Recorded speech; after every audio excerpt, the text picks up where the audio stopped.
నమస్కారం అండి. నా పేరు Shankar, inspector legal metrology Guntakal. ఈరోజు తనిఖీల్లో భాగంగా ఈ బొమ్మనహల్ మండలము, విడపనకల్ మండలము తనిఖీలు చేయడం జరిగినది. విడపనకల్లో ఆయిల్ 1 లీటర్ 800 ml ఆయిల్ అని చెప్పేసి దాంట్లో తక్కువ తూకాలు పెట్టేసి అమ్ముతుండడంతో దాని మీద కూడా ఒక కేసు నమోదు చేసి 15,000 అపరాధ రుసుము కట్టించబడినది. మరియు ఈ మనకు విడపనకల్కు పక్కన ఉన్న కర్ణాటక నుంచి మిక్చరు తినుబండారాలు ఇటువంటివి వస్తున్నాయి. వాటి మీద అయితే తయారీదారుని చిరునామా మరియు తయారు తేదీ లేనందువల్ల దాని మీద కూడా ఒక కేసు నమోదు చేసి 10,000 రూపాయలు అపరాధ రుసుము కట్టించబడినది. అలాగే బొమ్మనహల్ నందు బియ్యము 26 కేజీలు పైన ఉండగా లోపల మాత్రం 25 కేజీలు ఉన్నాయి. అంటే 1 కేజీ తక్కువ తూకం పెట్టేసి అమ్ముతున్నారు. దాని మీద కూడా ఒక కేసు నమోదు చేసి 10,000 రూపాయలు అపరాధ రుసుము కట్టించబడినది. మరియు ఇంకొక దుకాణం నందు తయారీదారుని చిరునామా కన్జ్యూమర్ కేరు లేనందువల్ల బియ్యం ప్యాకెట్ల మీద 15,000 అపరాధ రుసుము విధించబడినది. అలాగే మిక్చర్ ప్యాకెట్ల మీద కూడా తయారీదారుని చిరునామా తయారీ తేదీ లేనందువలన దానికి 10,000 రూపాయలు అపరాధ రుసుము విధించబడినది. వినియోగదారులకు ఇటువంటి వస్తువులు అమ్మడము చట్టరీత్యా నేరము. లీగల్ మెట్రాలజీ చట్ట ప్రకారము ఇటువంటి వాటిపైన కఠిన చర్యలు తీసుకొనబడునని చెప్పి తెలియజేయడం జరుగుతున్నది. వినియోగదారులు తాము కొనే ప్రతి వస్తువు మీద తయారీదారుని చిరునామా, నికర బరువు, తయారీ తేదీ మరియు కన్జ్యూమర్ కేరు ఇటువంటివి ఉన్నాయా లేదా అని తప్పకుండా పరిశీలించి కొనవలనని వినియోగదారులను కోరడమైనది. మరి ఎందుకయ్యా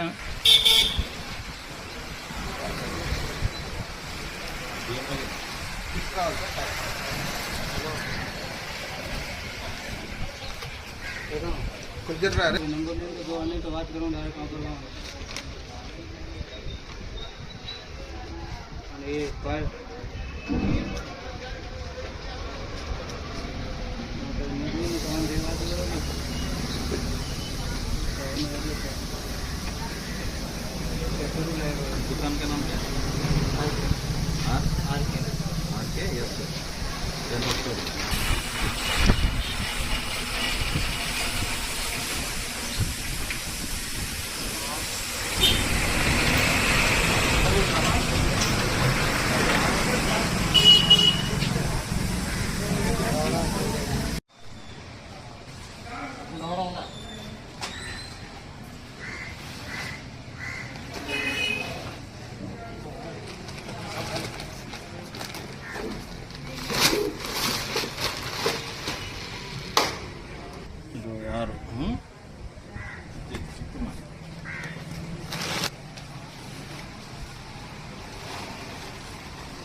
అన్నీ అంతే సార్. కింద దగ్గర ఇస్తాము 4 రోజులు సెకండ్ అన్నీ సేమ్ ఒకే.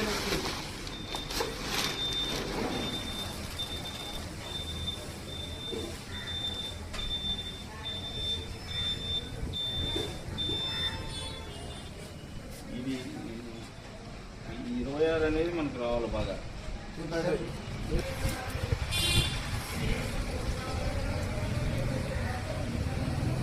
అంగడి ఎందుకు స్విచ్ చేయకూడదు? ఇప్పుడు ఈ అంగడి ఎందుకు స్విచ్ చేయకూడదు అంటున్నా. ఒక్కొక్క దుకాణం అంటే ఇప్పుడు మీరు చెప్తాను కూడా నాకు తెలియదు. అట్లాంటివన్నీ ఏం లేదు.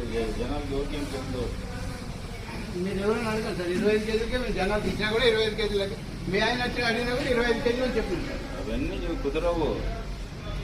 ఇవన్నీ చెప్తున్నావా ఏమి అనేది కాదు. ప్రజాంబుకు